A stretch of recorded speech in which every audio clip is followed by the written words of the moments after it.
हरिद्वार पंचायत चुनाव में विजयी प्रत्याशियों से मुख्यमंत्री धामी ने की मुलाकात, सभी को बधाई देकर के विकास में सहयोग बनने की अपील।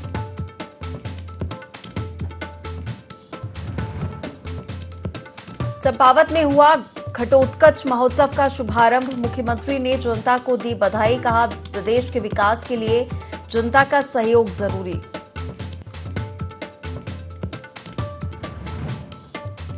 उत्तराखंड में लॉन्च हुआ पहला लोक बोली का ओटीटी प्लेटफॉर्म, कैबिनेट मंत्री सतपाल महाराज ने किया लॉन्च, कहा उत्तराखंड का पहला ओटीटी प्लेटफॉर्म शुरू होना ऐतिहासिक।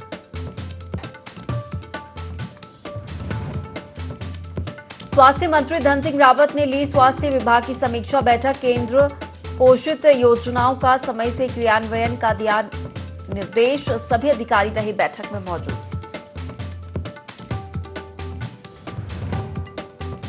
और मसूरी में शुरू हुई हिमालय दर्शन सेवा, जॉर्ज एवरेस्ट स्टेट से हुई हेली सेवा शुरू, पर्यटन मंत्री बोले निरंतर प्रगतिशील है धामी सरकार।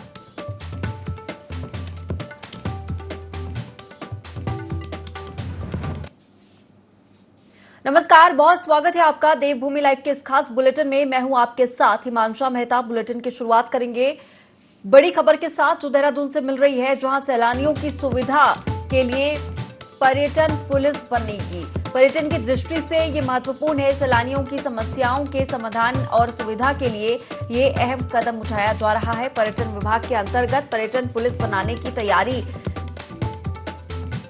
की गई है। पर्यटन मंत्री सतपाल महाराज के अनुसार इस प्रस्ताव पर फिलहाल मंथन जारी है, सभी पहलुओं पर विचार करने के बाद जल्द ही निर्णय लिया जाएगा।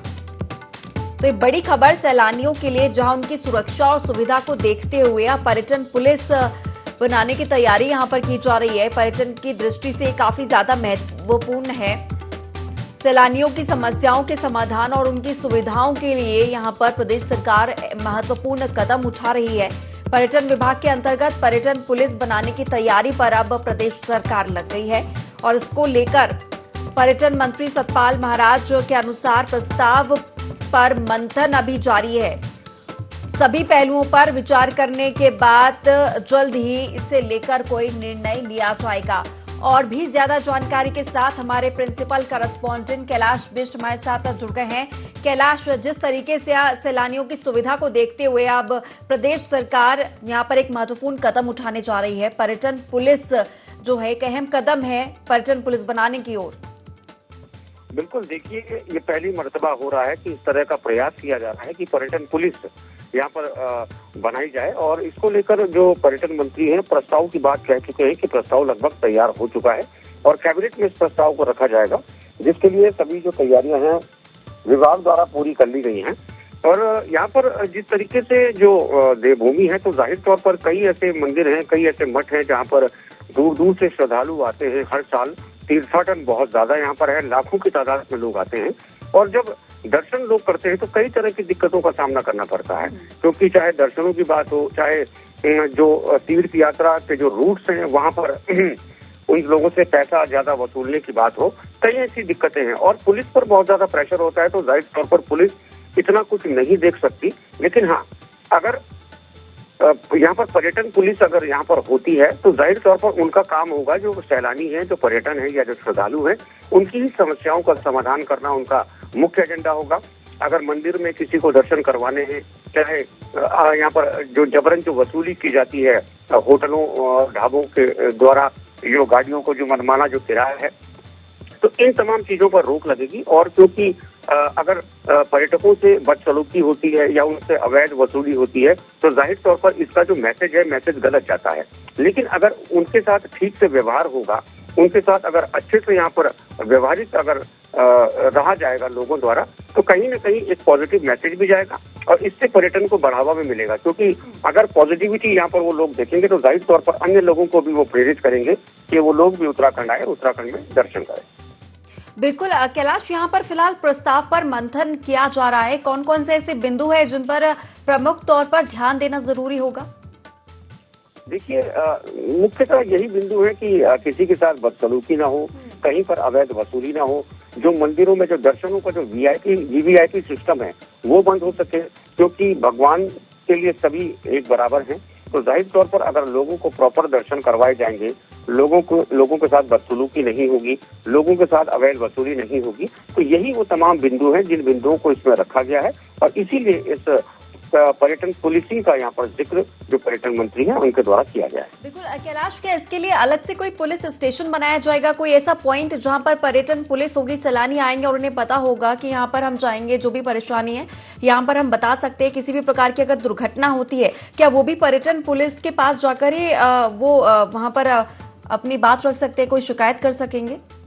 देखिए, जाहिर तौर पर कोई ना कोई पॉइंट जरूर स्थापित होगा, क्योंकि जो पर्यटक आएगा उसे नहीं मालूम कि उसके लिए जो सरकार ने इस तरह का कोई कदम उठाया है। और हाँ, प्रचार प्रसार भी इस वक्त सरकार करेगी, इसका बखूबी यहाँ पर प्रचार प्रसार पूरे देश में किया जाएगा सूचना विभाग के माध्यम से, ताकि जो लोग अगर उत्तराखंड आ रहे हैं तो उससे पहले वो जान सके कि उनकी यहाँ पर सेवा के लिए पुलिस तो है ही, उत्तराखंड पुलिस, उसके अलावा जो पर्यटन पुलिस है वो भी उनकी यहाँ पर सेवा के लिए है।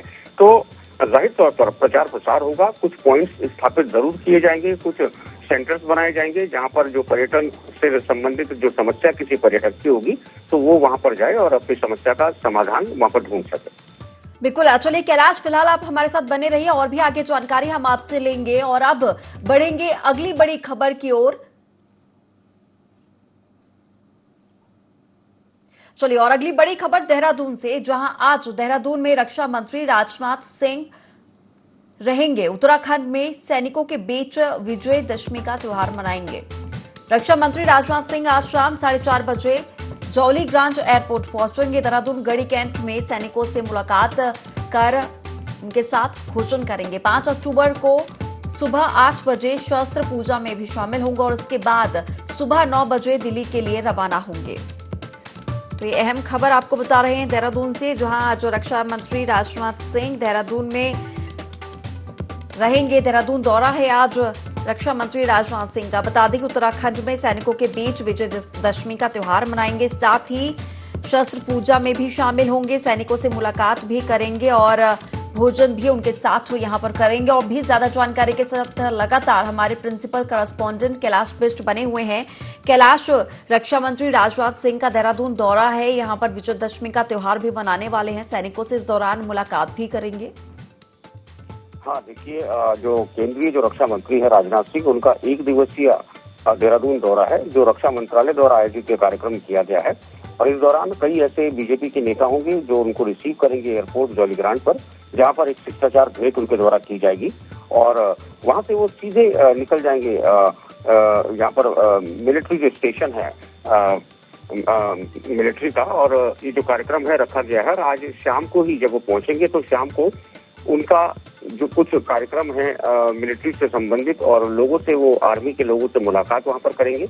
उसके अलावा पूजा अर्चना का उनका कार्यक्रम है और कल सुबह शस्त्र पूजन जो रखा गया है, कल क्योंकि रामनवमी है और कल ही दशहरा भी मनाया जाता है, तो कल शस्त्र पूजन का कार्यक्रम है, जिसके बाद पूजन करने के बाद वो दिल्ली के लिए कल प्रस्थान करेंगे। लेकिन हाँ, इस दौरे का बहुत महत्वपूर्ण इसलिए भी माना जा रहा है क्योंकि उत्तराखंड जिस तरीके से सैनिक बाहुल्य प्रदेश है, तो जाहिर तौर पर यहाँ पर हर घर में सैनिक है और यहाँ पर रक्षा मंत्री का आना एक कहीं न कहीं पॉजिटिव साइन है।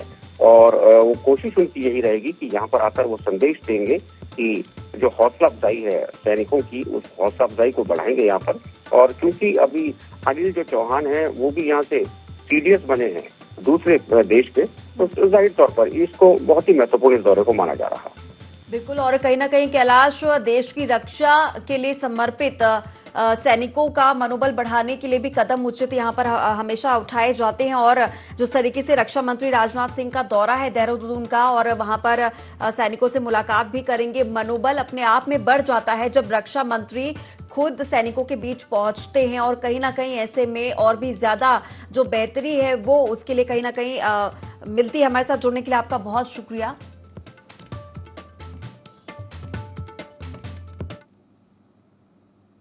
चलिए खबरों में आगे बढ़ेंगे। मुख्यमंत्री पुष्कर सिंह धामी से हरिद्वार पंचायत चुनाव के विजयी प्रत्याशियों ने भेंट की है। वहीं मुख्यमंत्री ने सभी को बधाई देते हुए क्षेत्र के विकास में सहयोगी बनने की अपेक्षा की। इस दौरान उन्होंने कहा कि केंद्र और राज्य सरकार की सभी योजनाओं का लाभ आम जनता तक पहुंचाने में हम सबको सहयोगी बनना होगा। हमें जनता की अपेक्षाओं पर भी खरा उतरने का प्रयास करना है। साथ ही उन्होंने कहा कि प्रधानमंत्री नरेंद्र मोदी के नेतृत्व में देश प्रगति की ओर अग्रसर है। हमें बातें कम काम ज्यादा के मंत्र पर ध्यान देना होगा।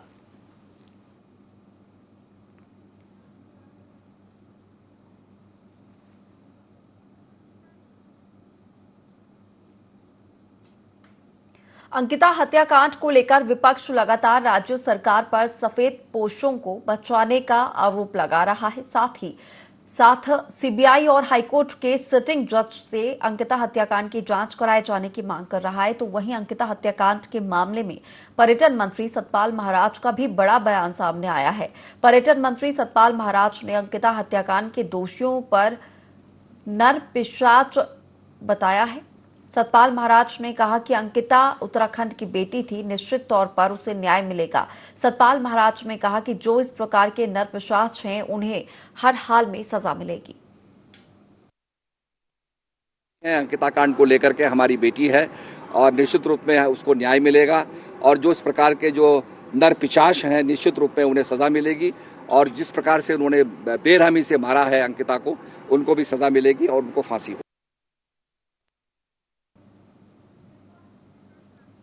कैबिनेट मंत्री सतपाल महाराज ने लोक भाषाओं गढ़वाली और कुमाऊनी को समर्पित उत्तराखंड के पहले ओटीटी प्लेटफॉर्म पर अम्बे सीने को लॉन्च किया है। इस अवसर पर आयोजित कार्यक्रम में कैबिनेट मंत्री सतपाल महाराज ने कहा कि पिछले कुछ वर्षों में कई ओटीटी प्लेटफॉर्म ने खासी सफलता हासिल की है। इस दिशा में उत्तराखंड का पहला ओटीटी प्लेटफॉर्म शुरू होना एक प्रगतिशील कदम है।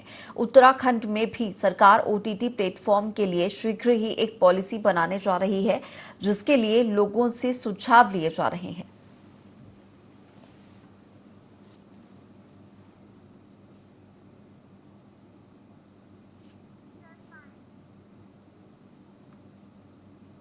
पिथौरागढ़ में धोखाधड़ी के मामले में जोल जीबीकाई का आरोपी फरार चल रहा है, जिस पर पुलिस ने 25,000 रुपए का इनाम घोषित किया है। आरोप है कि आरोपी दूसरे लोगों की जमीन दिखाकर बेचने के नाम पर लाखों की धोखाधड़ी करने के साथ स्टॉक मार्केट में पैसा लगाने के नाम पर भी कई लोगों के साथ धोखाधड़ी कर चुका है। वहीं पुलिस आरोपी पर गैंगस्टर भी लगाने जा रही है।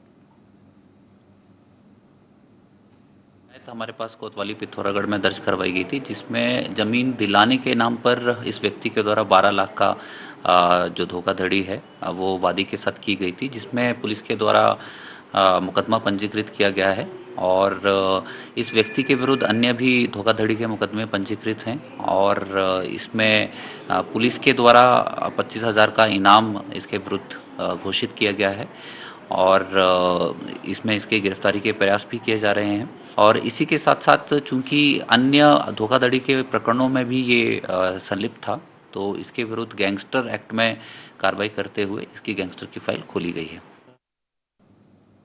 उत्तराखंड के मुख्यमंत्री पुष्कर सिंह धामी चंपावत के तामली में घटोत्कच मंदिर पहुंचे, जहां उन्होंने विधि विधान से पूजा अर्चना की। बाद में सीएम ने मंदिर प्रांगण में आयोजित घटोत्कच महोत्सव का शुभारंभ किया और घटोत्कच स्मारिका का भी विमोचन किया।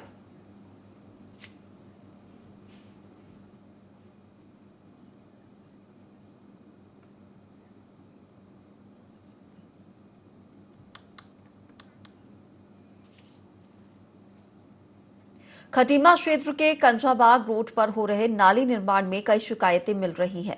नाली निर्माण में गुणवत्ता की भारी कमी देखी जा रही है। लोक निर्माण विभाग और ठेकेदार की आपसी मिलीभगत के आरोप लगे हैं। निर्माण कार्य में तय मानकों को नजरअंदाज किया जा रहा है। वहीं अब पीडब्ल्यूडी के अधिकारी ने तत्काल इस काम को रुकवाकर सही काम करवाने का आश्वासन दिया है। लोगों ने बताया क्वालिटी में दिक्कत थी तो जेई ने जाके साइट पर तोड़वाया था। अगर इस तरह की दिक्कत आ रही तो काम बंद करवा दिया जाएगा और ठीक काम कराया जाएगा। अगर खराब काम जो है उसको जेई से दिखा के उसको तोड़वा के नए से। हरिद्वार में पंचायत चुनाव के बाद कांग्रेस नेताओं के बीजेपी में शामिल होने का सिलसिला शुरू हो गया है। भगवानपुर से विधायक ममता राकेश के बेटे और बेटी ने कांग्रेस का साथ छोड़ बीजेपी का दामन थाम लिया है। वहीं इस पर कांग्रेस प्रवक्ता गरिमा दसोनी ने ममता राकेश पर व्यक्तिगत फायदे के लिए अपने बेटे बेटी को बीजेपी में शामिल कराने के आरोप लगाए हैं। राकेश के दोनों ही बच्चों ने भारतीय जनता पार्टी ज्वाइन कर ली। देखिए, कोई भी दल बदल दो कारणों से करता है। या तो एक वजह यह है कि ऐसे कुकर्म किए हों जहां फाइलें खुलने का डर हो और ऐसे में आपने सत्तारूढ़ दल की सदस्यता ग्रहण कर ली हो। वहीं दूसरा कारण ये हो सकता है कि बहुत जल्दी आपको पैसा कमाना है, बहुत जल्दी आपको पद प्रतिष्ठा चाहिए, या आप अवसरवादी हैं, लालची हैं, इस वजह से आप दल बदल करते हैं।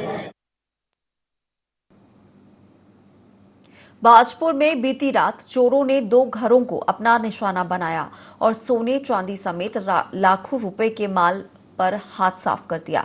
अलग अलग हुई घटनाओं में चोरों ने घर की दीवार काटकर वारदात को अंजाम दिया है। पुलिस ने बताया कि कनोरा में चोरों ने मोहम्मद हसन और अबरार अली के घर में चोरी हुई। मामले की सूचना मिलते ही पुलिस मौके पर पहुंची और चोरों की तलाश में जुट गई है। चोरी में 2 घरों में जो है नकब लगा के चोरी हुई है रात, इसकी सूचना प्राप्त हुई है। इसमें अभियोग पंजीकृत कर दिया। कनौरा और कनौरी में 2 घरों में जो है नकब लगा के चोरी हुई है रात, इसकी सूचना प्राप्त हुई है। इसमें अभियोग पंजीकृत कर दिया गया है। चोर की तलाश की। चंपावत के पाती क्षेत्र में हुए मोहित पचौली हत्याकांड के तीनों आरोपी सलाखों के पीछे पहुंच गए हैं। तीनों आरोपियों की किसी बात पर मोहित पचौली से कहासुनी हुई थी, जिसके बाद शराब के नशे में तीनों ने मिलकर उसकी हत्या कर दी। मामले में आरोपियों की निशानदेही पर 1 हफ्ते बाद पुलिस ने मोहित का शव बरामद किया है। इससे पाती क्षेत्र की जनता में काफी आक्रोश बना हुआ है। वहीं पुलिस ने 12 घंटे के अंदर आरोपियों को गिरफ्तार कर लिया है। उनको तत्काल अरेस्ट कर लिया गया है और फिलहाल उनसे पूछताछ की जा रही है और उनको आज उनको जेल मिलती है। देखिए, 3 मुलजिमों को पुलिस ने अरेस्ट कर लिया है। जो मुलजिम थे उनको तत्काल अरेस्ट कर लिया गया है और फिलहाल उनसे पूछताछ की जा रही है और उनको आज उनको जेल मिलती है। देखिए, 3 मुलजिमों को पुलिस ने अरेस्ट कर। मुख्यमंत्री पुष्कर सिंह धामी आज चंपावत दौरे पर रहने वाले हैं, जहां चौकी गांव पहुंचकर भीमपुत्र महाबली घटोत्कच के मंदिर में आयोजित घटोत्कच महोत्सव में शामिल होंगे, जिसकी तैयारियों में प्रशासन और मेला महोत्सव कमेटी लगे हुए हैं। सीएम पुष्कर सिंह धामी दोपहर 2:30 बजे सर्किट हाउस हेलीपैड पहुंचेंगे, जिसके बाद महाबली घटोत्कच के मंदिर में दर्शन करेंगे।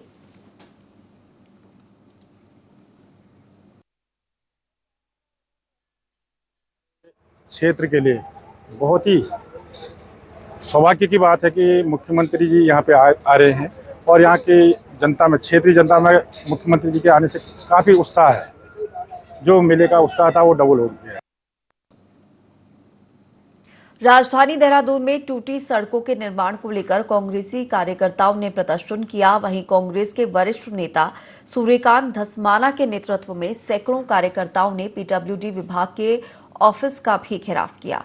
इस दौरान सूर्यकांत धस्माना ने कहा कि राजधानी की सभी सड़कें टूटी फूटी हैं। सरकार ने स्मार्ट सिटी के नाम पर देहरादून की सड़कों का हाल बेहाल कर दिया है। साथ ही उन्होंने पीडब्ल्यूडी विभाग को चेतावनी देते हुए कहा कि जल्द कोई कदम नहीं उठाया गया तो अनिश्चितकालीन धरना प्रदर्शन करेंगे। विभागाध्यक्ष का घेराव करने इसलिए पहुंचे हैं कि देहरादून की ध्वस्त सड़कों को तत्काल ठीक करो, आंतरिक सड़कों को ठीक करो। कौन कौन से क्षेत्र का मैं नाम लूं, ग्रामीण क्षेत्रों की तो बात ही छोड़ दो। कोलागढ़ में हमने बड़ी मुश्किल से लड़ करके एक सड़क शुरू करवाई, सारी सड़कें, कैनाल रोड वहां पर टूटी हुई है, सारी सड़कें वहां पर टूटी हुई हैं। इसलिए हम आज आए हैं, अभी घेराव करने जा रहे हैं और अगर संतोषजनक जवाब नहीं मिलेगा तो मैं विभागाध्यक्ष के कमरे में बैठूंगा धरने पर। चलिए, और अब बड़ी खबर देहरादून से मिल रही है, जहां दशहरे के शुभ अवसर पर बीजेपी कार्यालय में नवमी पूजन हुआ है। सीएम पुष्कर सिंह धामी, प्रदेश अध्यक्ष महेंद्र भट्ट सहित कई नेता इस दौरान मौजूद रहे। प्रदेश की समृद्धि और खुशहाली की इस दौरान कामना की है। तो इस पूजा में सीएम पुष्कर सिंह धामी, प्रदेश अध्यक्ष शामिल रहे। प्रदेश की समृद्धि और खुशहाली की कामना की गई है। बता दें कि बीजेपी कार्यालय में दशहरे के शुभ अवसर पर नवमी पूजन हुआ और प्रदेश की समृद्धि और खुशहाली की कामना की गई। सीएम पुष्कर सिंह धामी, प्रदेश अध्यक्ष महेंद्र भट्ट सहित कई नेता इस पूजा में शामिल रहे। ज्यादा जानकारी के साथ प्रिंसिपल करस्पॉन्डेंट कैलाश मिश्र जुड़ गए हैं। कैलाश, आज बीजेपी कार्यालय में नवमी पूजन हुआ है, मुख्यमंत्री धामी ने पूजन किया है। बिल्कुल, देखिए आज रामनवमी है और जाहिर तौर पर पूजन सब जगह चल रहा है। आज सुबह की बात करें तो आज मुख्यमंत्री ने पहले अपने आवास पर पूजन किया और जो नवदुर्गाओं को जिमाने का काम किया और साथ ही कामना की है पूरे प्रदेशवासियों के लिए कि सभी खुश रहें, समृद्ध रहें। उसके बाद जो कार्यक्रम था वो प्रदेश कार्यालय में था, जहां पर मुख्यमंत्री पहुंचे थे। उनके साथ भारतीय जनता पार्टी के जो प्रदेश अध्यक्ष हैं महेंद्र भट्ट वो मौजूद रहे। नरेश बंसल जो राज्यसभा सांसद हैं वो और उनके समेत कई बीजेपी के जो पदाधिकारी थे वो प्रदेश कार्यालय में थे और इस दौरान मुख्यमंत्री भी पहुंचे और मुख्यमंत्री ने यहाँ पर भी पूजन अर्चना में भाग लिया और उन्होंने कामना की है कि इस तरीके से खुशहाली यहाँ पर नवरात्र लेकर आते हैं लोगों के जीवन में, इसी तरीके से प्रदेशवासियों के जीवन में भी खुशहाली लगातार बनी रहे। साथ ही कामना की कि शांति और समृद्धि सभी लोगों के परिवार में आए, यही कामना यहाँ पर की गई है।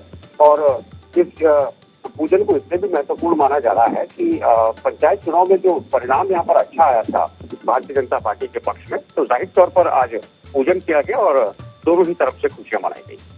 चलिए, तमाम जानकारी के लिए आपका बहुत शुक्रिया। तो यहाँ पर सुख समृद्धि के लिए प्रदेश की कामना की गई है। बता दें कि सीएम पुष्कर सिंह धामी, प्रदेश अध्यक्ष महेंद्र भट्ट सहित कई नेता पूजा के दौरान शामिल रहे। नवमी की पूजा आज की गई बीजेपी प्रदेश कार्यालय में।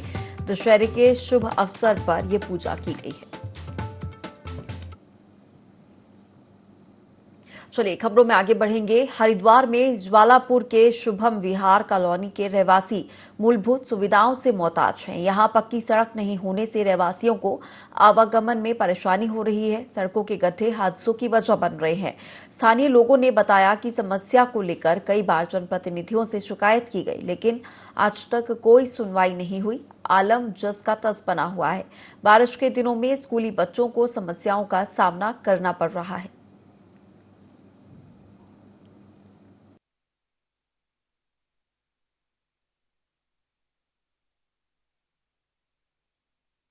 हाल इतना खराब है जी, 20 साल से हम लगे हुए हैं। कभी चीफ मिनिस्टर तक पहुंच गए, कभी विधायक के पास गए और 20 बार लिख चुके हैं, लेकिन कोई भी इसकी तरफ को ध्यान नहीं देता है। आश्वासन देते हैं कि बस जल्दी हो जाएगा, जल्दी हो जाएगा। विधायक जी ने भी कहा था, एक बार आए भी थे विजिट करने, कह गए भाई यहाँ इसका मुहूर्त करा देते हैं, कोई बात नहीं हो जाएगा। उसके बाद फिर गायब हो गए। फिर हमने मुख्यमंत्री जी को लेटर लिखा, उसका अभी तक कोई जवाब नहीं आया। इस पोर्टल पे भी डाल रखी है। ये एक्चुअली 6 महीने हो गए कम से कम, लेकिन क्या हुआ कि खोद के तो डाल दिए, उसके बाद इसका नाम ही नहीं लिया अभी तक भी। और कई बार उनको शिकायत की जा चुकी है, वो अपना ध्यान ही नहीं देते इधर। उत्तराखंड के मुख्यमंत्री पुष्कर सिंह धामी काशीपुर पहुंचे, जहां भाजपा कार्यकर्ताओं ने उनका जोरदार स्वागत किया। जिसके बाद मुख्यमंत्री उदयराज हिंदू इंटर कॉलेज परिसर पहुंचे, जहां उन्होंने प्रधानमंत्री आवास योजना के तहत EWS आवासीय परियोजनाओं का शिलान्यास किया, जिसमें से 8 परियोजनाएं उधम सिंह नगर की हैं और 1 परियोजना नैनीताल के रामनगर की है। इस दौरान सीएम धामी ने कहा कि देश के प्रधानमंत्री नरेंद्र मोदी ने जो सपना संजोया है, वो सपना बहुत जल्द ही पूरा हो जाएगा। इसी के साथ ही उधम सिंह नगर और नैनीताल में 7,000 से ज्यादा मकानों को बनाने का लक्ष्य रखा गया है, जो अपने आप में एक मिसाल है।